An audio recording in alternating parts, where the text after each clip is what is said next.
అధ్యక్ష,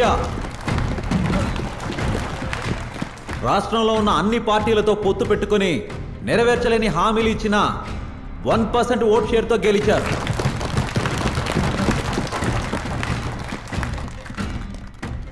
ఎలా గెలిచినా గెలుపే కాబట్టి ముఖ్యమంత్రి గారికి మనస్ఫూర్తిగా నా అభినందనలు తెలుపుకుంటున్నాను.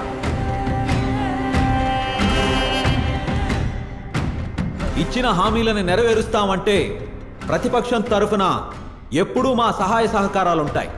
లేదంటే పాలక పక్షాన్ని ప్రశ్నిస్తాం, ఎండగడతాం. నమస్కారం అన్న, లోపలికి రండి అన్న. రండి. నీకు జరిగిన అన్యాయం గురించి తెలిసిందే. పోలీసులు నీ మీద తప్పుడు కేసులు పెట్టి నిన్ను చిత్రహింసలకు గురి చేసినా నువ్వు న్యాయం వైపే నిలబడ్డావు.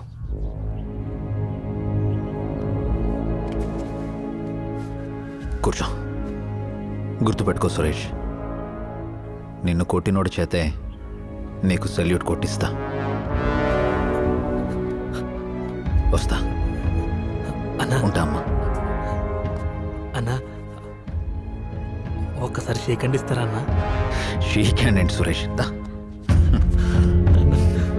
మిమ్మల్ని ఎదుర్కొనే ధైర్యం లేక భయపడి అసెంబ్లీ నుండి పారిపోతున్నాను అనుకుంటున్నారేమో.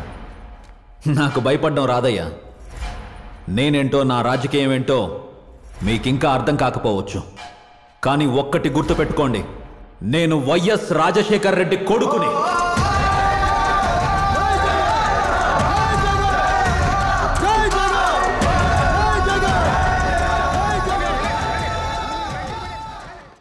ఏమైంది జగన్? ఒక అడుగు ముందుకేసిన ప్రతిసారి 10 అడుగులు వెనక్కి లాగుతున్నారమ్మా.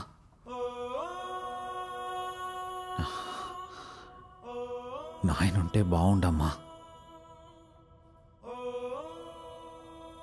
ఆయన ఉన్నారన్న ధైర్యంతో ఎంతటి సమస్యనైనా ఎదుర్కొనేవాడినమ్మా.